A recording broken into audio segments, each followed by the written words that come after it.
Perhatian, PDKT Online akan dimulai beberapa saat lagi. Mari siapkan hati kita untuk memuji dan menyembah Tuhan.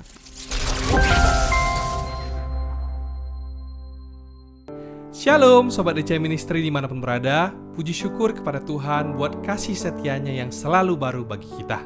Seperti biasa, sebelum sharing firman Tuhan, saya mau ajak kita semua untuk bernyanyi dan memuji Tuhan. Sebab kita percaya ada kuasa di dalam pujian.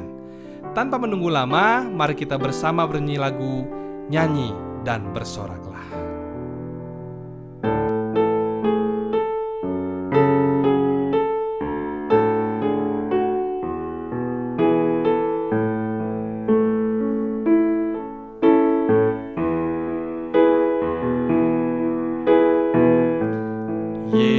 Yesusku,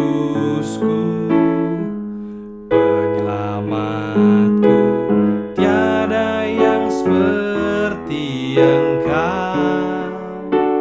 Setiap hari ku memuji keajaiban kasih-Mu.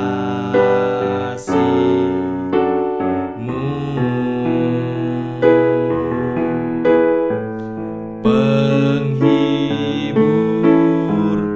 pelindung, menara kekuatan,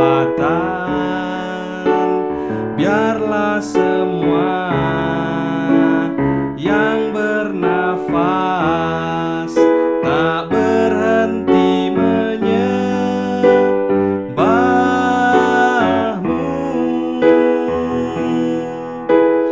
Nyanyi dan bersoraklah bagi Dia, pujian, hormat, kuasa bagi Raja. Gunung tunduk, laut bergelora,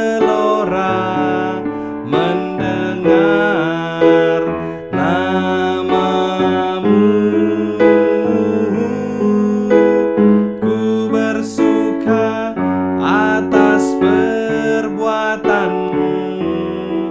selamanya ku kasihi Engkau Tuhan. Tiada janji seperti yang ada padamu.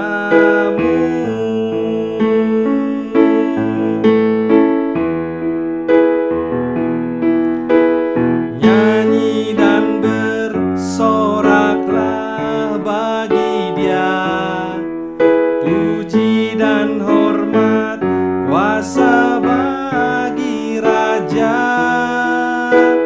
Gunung tunduk, laut bergelora, mendengar nama-Mu. Ku bersuka atas perbuatan-Mu, selamanya ku kasihi Engkau Tuhan. Tiada janji seperti yang ada padamu.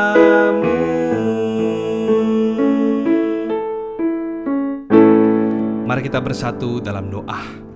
Tuhan Yesus yang baik, terima kasih buat kebaikan-Mu Tuhan bagi kami pribadi lepas pribadi yang tidak pernah habis-habisnya sampai dengan hari ini dan seterusnya Bapa.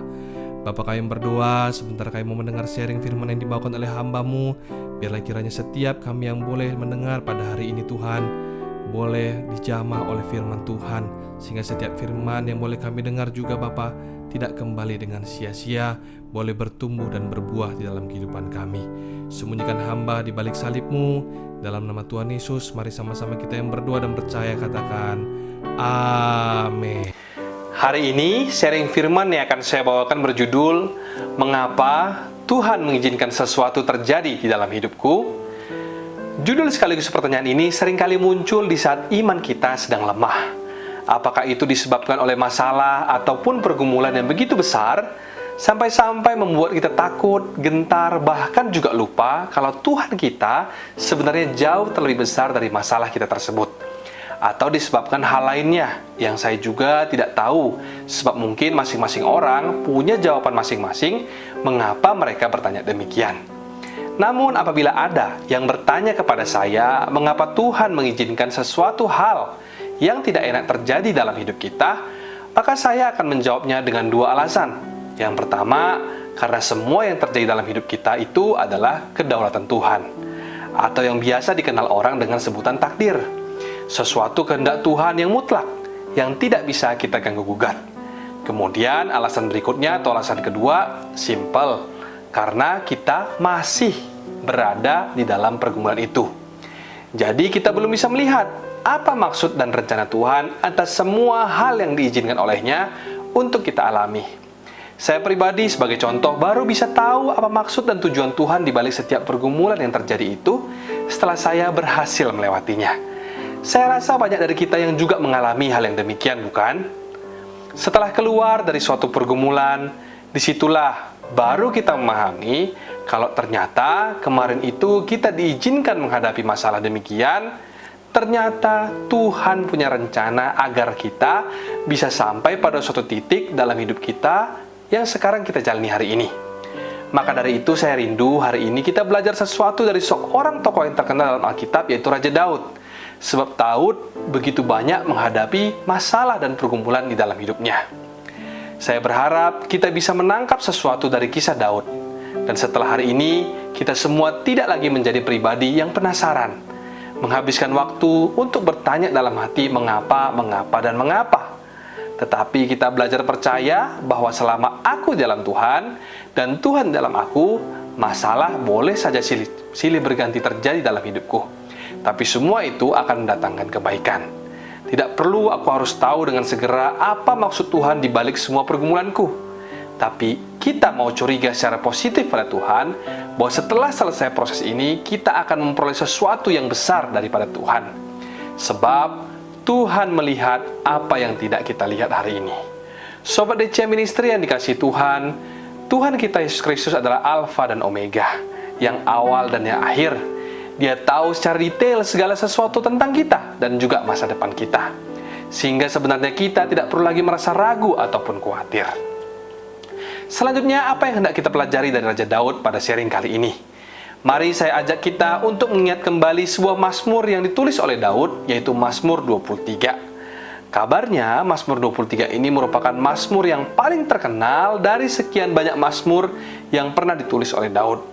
Dan untuk mempersingkat waktu, saya rindu nanti teman-teman bisa baca di rumah secara lengkap, karena pada momen spesial kali ini, saya akan lebih fokus untuk membahas Mazmur 23 dari sisi lain yang juga tidak kalah menariknya.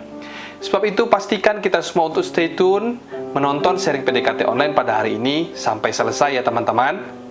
Balik lagi ke Mazmur 23. Semua kita mungkin sudah pada tahu kalau Mazmur ini ditulis oleh Raja Daud. Namun, sisi menarik lainnya yang saya maksud tadi adalah tidak ada kita yang tahu secara pasti kapan Daud menulis Mazmur tersebut. Sebagian ada yang berkata Mazmur ini ditulis saat Daud sedang berada di padang rumput menggembalakan domba-dombanya. Namun, banyak juga yang berkata bahwa Mazmur ini ditulis kala Daud sudah menjadi raja. Di saat Daud sedang merenung tentang kebaikan Tuhan di dalam hidupnya, ia kembali mengingat dan teringat akan momen-momen penting di dalam hidupnya. Daud flashback ke masa lalu, bahwa sebelum dia menjadi raja, dia pernah mengalami yang namanya dikejar-kejar, bahkan hendak dibunuh oleh Raja Saul.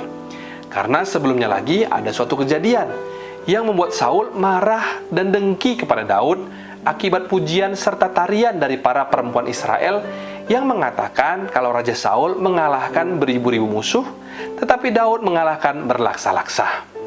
Dan pujian dari para perempuan Israel itu terjadi juga karena selain Daud telah berhasil mengalahkan begitu banyak musuh, dan Daud juga berhasil mengalahkan Goliat. Ingatkah kita bahwa kedatangan Daud ke medan pertempuran pada saat itu awalnya hanya karena disuruh oleh ayahnya untuk mengantarkan bekal makanan kepada kakak lelakinya yang ada di medan perang. Namun saat dia tiba di sana, terdengarlah oleh Daud Goliat mencemooh bangsa Israel dan juga merendahkan Tuhan. Dan di saat itulah akhirnya Daud memutuskan untuk melawan Goliat. Dan kita semua tahu bahwa yang terjadi berikutnya adalah Daud berhasil mengalahkan Goliat hanya dengan ketapel saja. Dan terus kembali ke belakang hingga sampai pada cerita awal kisah hidup Daud, di mana Nabi Samuel mendatangi Isai, ayahnya Daud, ke Betlehem untuk bertemu dengan seorang anak yang akan diurapinya menjadi raja pengganti Saul. Saat itu terjadi pun di Alkitab dijelaskan bahwa Samuel tidak langsung bertemu dengan Daud. Sebab saat Samuel datang, Daud sedang berada di padang rumput menggembalakan domba-dombanya. Lalu apa yang hendak saya sampaikan melalui kisah perjalanan hidup Daud ini? Dari sini kita bisa belajar bahwa satu hal atau satu kejadian yang terjadi dalam hidup kita ini hari ini akan menuntun kita kepada kejadian demi kejadian berikutnya yang akan terjadi di dalam hidup kita. Dan itu semua sangatlah bergantung pada respon setiap kita atas kejadian tersebut. Kalau kita nanti membaca ayat pertama di Mazmur 23, Daud membukanya dengan kalimat, "Tuhan adalah gembalaku, takkan kekurangan aku." Daud menggambarkan hubungannya dengan Tuhan seperti layaknya seekor domba dan gembala. Domba itu selalu menurut dan mendengar perintah daripada gembalanya. Kemana gembala menuntunnya, maka domba akan mendengarnya dan mengikutinya. Daud pun demikian. Dia menggantungkan sepenuh hidupnya kepada Tuhan, Sang Gembala Agung.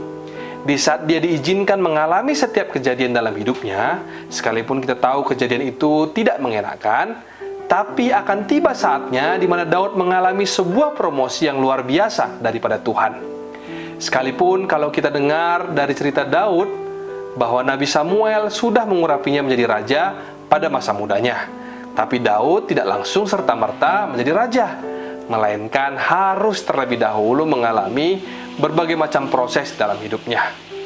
Hari ini Tuhan hendak mengajak setiap kita untuk mengingat kembali janji-janji Tuhan yang belum digenapi dalam hidup kita. Sekalipun mungkin masalah yang kita hadapi seakan membuat kita ragu, kok sepertinya janji Tuhan terlihat semakin jauh ya dari hidup kita. Marilah kita belajar seperti Daud yang punya hati seperti domba, yang percaya penuh kepada Sang Gembala Agung kita, sebab dia bekerja di dalam segala sesuatu untuk mendatangkan kebaikan. Catat kalimat mendatangkan kebaikan bagi mereka yang mengasihi dia. Roma 8 ayat 28 katakan. Mungkin hari ini mata jasmani kita sedang melihat masalah ataupun pergumulan. Tapi dari sisi Tuhan, Tuhan melihat apa yang tidak kita lihat. Dan Tuhan melihat di balik semua proses yang kita hadapi hari ini, ada sebuah pintu mujizat yang besar yang akan kita peroleh pada waktunya saat kita berhasil melewati proses tersebut bersama dengan Yesus. So itu, marilah kita bersandar penuh kepada Tuhan. Firman Tuhan dalam 1 Korintus 2 ayat 9, tetapi ada tertulis apa yang tidak pernah dilihat oleh mata dan tidak pernah didengar oleh telinga dan yang tidak pernah timbul di dalam hati manusia, semua yang disediakan Allah untuk mereka yang mengasihi Dia. Mulai hari ini dan seterusnya, marilah kita serahkan hidup kita kepada Tuhan dan percaya kepadanya, maka Tuhan akan bertindak. Demikian sharing hari ini dan Tuhan Yesus memberkati. Sebelum kita menutup perjumpaan hari ini dengan doa, mari kita bersama menyanyikan lagu Engkau Gembala yang Baik.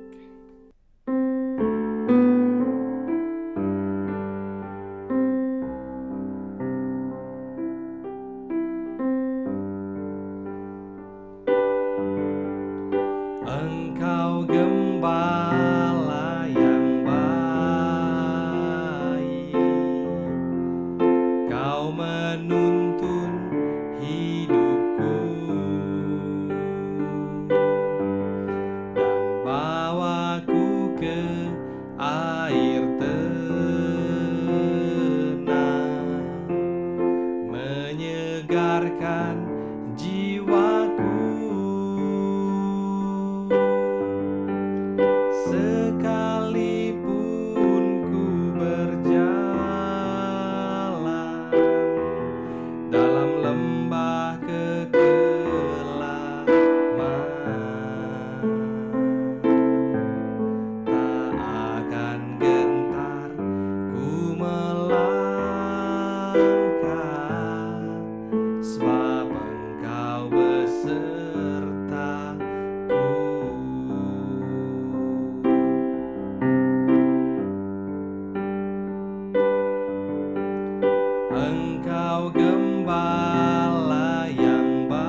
Mari kita bersatu dalam doa. Bapa dalam surga, terima kasih Tuhan buat sharing firman yang dibawakan oleh hamba-Mu, memberikan kami suatu pewahyuan bahwa sebab Tuhan melihat di saat kami tidak melihat, sehingga kami tidak perlu lagi ragu maupun khawatir akan masa depan kami, sebab Allah bekerja di dalam segala sesuatu mendatangkan kebaikan, baik itu melalui hidup kami maupun persoalan yang kami alami dalam hidup ini. Kami juga mau terus berdoa untuk setiap daripada teman, saudara maupun kerabat kami yang hari ini sedang berada dalam pergumulan. Biarlah kiranya Tuhan senantiasa memberikan mereka solusi dan jawaban tepat dan indah pada waktunya. Terima kasih Tuhan Yesus. Mari sama-sama kita buka hati dan angkat tangan untuk menerima berkat daripada Tuhan. Kasih karunia yang berlimpah-limpah dari Allah Bapa di dalam anaknya yang tunggal Yesus Kristus, persekutuan yang manis dengan Roh Kudus menyertai saudara sekalian mulai hari ini sampai Tuhan Yesus datang menjemput kita di awan-awan, bahkan sampai selama-lamanya. Yang percaya bersama-sama katakan amin. Shalom dan Tuhan Yesus memberkati.